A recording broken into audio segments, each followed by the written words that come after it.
أعوذ بالله من الشيطان الرجيم. بسم الله الرحمن الرحيم. ومن الناس من يجادل في الله بغير علم ولا هدى ولا كتاب منير. Ngicela Allah angivikele kusathane ongathandwa. Egameni lika Allah onomusa onesihawu.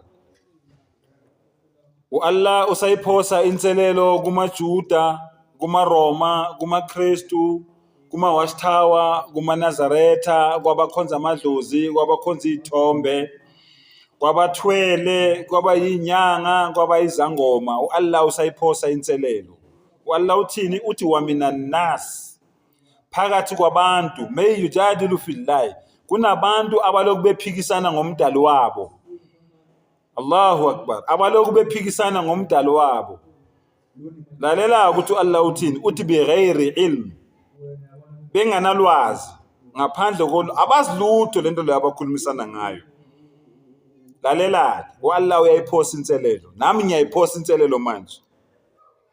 Ngithi mina kumaNazaretha, kumaRoma, kumaKristu, kumaJuda, kumawashtawa, izinyanga, abakhonza amadlozi, izangoma, abakhonza izithombe, wonke umuntu onabanye onkulunkulu ngaphandle kukamdali wakhe, nayi inselelo umdali aniphosela yona namhlanje. Uma ngabe wena uyazi ukuthi le nkambo le oyihambayo wena, indlela wena oziphethe ngayo la emhlabeni, uyazi ukuthi i-wrong, uyazi ukuthi uhamba ebumnyameni, udukisa abantu ngamabomi, wazi ukuthi uyabadukisa. Ngaya amagama wena ukhonza usathane, wazi ukuthi ukhonza usathane. Right, that's number 1. Number 2, uma ngabe wena awazi ukuthi njengoba wena uhamba ngale nkambo le ohamba ngayo, noma ngalolu hambo lolu oluhambayo, noma ngale ndlela le wena oyihambayo, uma ngabe wena awazi, ukhulumelani kubantu ngento ongayazi? Uma ngabe uyazi, unokhaka lo Allah anibekela wona. Mawumzulu ngizwile, Allah unibekela unokhaka. Uma ngabe uyazi, udukisa abantu ngamabomu, wazi ukuthi uyabadukisa, nawe uduka ngamabomu, wazi ukuthi udukile.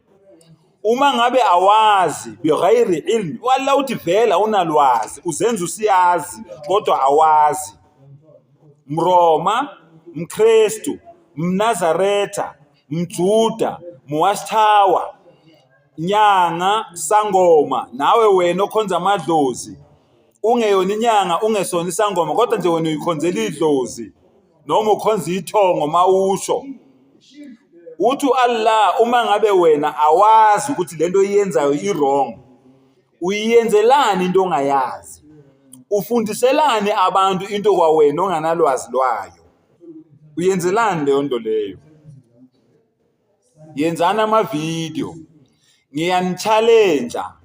Ngithi mina yenzana ama-video, ningi-challenge bume, nenze njengami njengoba ngenza.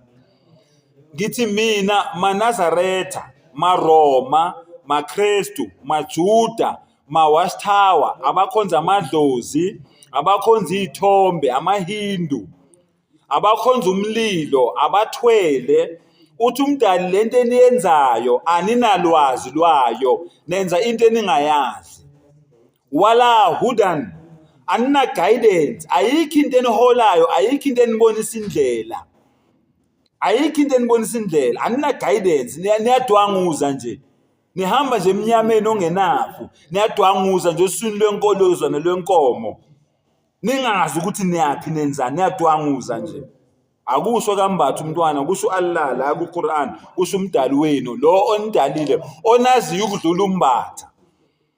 Uthi wala kitabi munir, ngisho nencwadi lezi niziphethe, aninayo incwadi ene-light enibonisa ukukhanya, aninayo nina. Lamabhayibheli wenu la eniwaphethe, le ncwadi zenu lezi niziphethe nina, azinayo i-light, azinakukhanya. Yingakho kunzima ukuthi ningi-challenge, ngoba niyakubona ukukhanya kweQuran. ukuthi Allah ukhuluma straight kuQuran akaloku enifihlela. Yingako kunzima, yingako nibaleka, yingako nisaba ukungichallenge. Ngikhuluma ngamaNazaretha, niyasaba ukungichallenge nina. Ngikhuluma ngamaRoma, niyasaba ukungichallenge. Ngikhuluma ngamaWatchtower, niyasaba ukungichallenge. Ngikhuluma ngamaKrestu, niyasaba ukungichallenge. Ngikhuluma ngabakhonza amadlozi, niyasaba ukungichallenge. Ngoba why? Nazi kahle ukuthi lento lezi enginitshela zona zingamaqiniso. Nina lento lezi nizenzayo zi-wrong. Yingako nisaba ukungichallenge. Ngithe mina umfundisi ofuna ukungichallenge eze neBhayibheli lesiHebheru, eze neBhayibheli lesiGreek, eze neBhayibheli le-Aramaic, eze neBhayibheli elibhalwe ngesiLatin, ofuna ukungichallenge mina. Ngoba uJesus used to speak Aramaic language. Aramaic is a language between Hebrew and Arabic.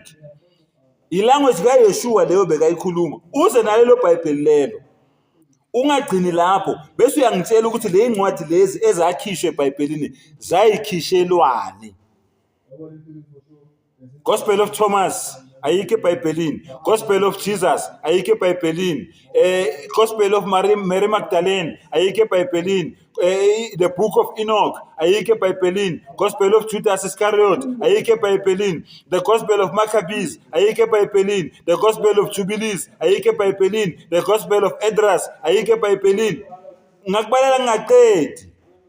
The Gospel of Baruch ayikho eBhayibhelini.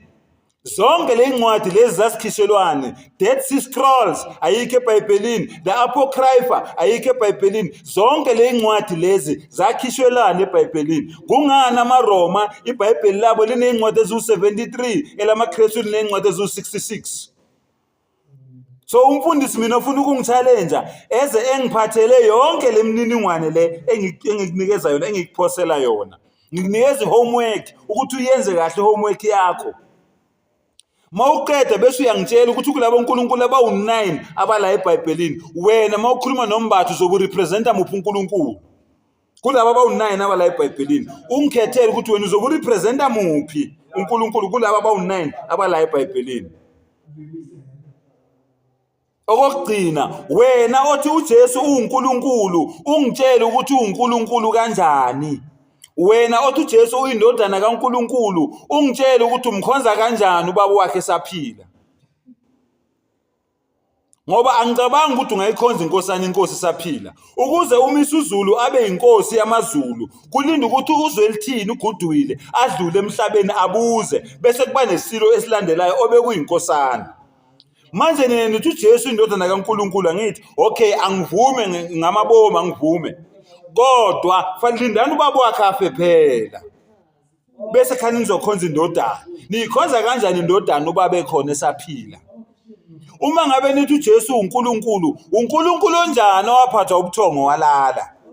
Uma nithi uJesu uNkulunkulu, uNkulunkulu onjani owaphatha ubuthongo walala? Uma ngabe nithi uJesu uNkulunkulu, uNkulunkulu onjani owayebonakala? Ngoba iBhayibheli lithi uNkulunkulu akabonwa. uNkulunkulu onjani?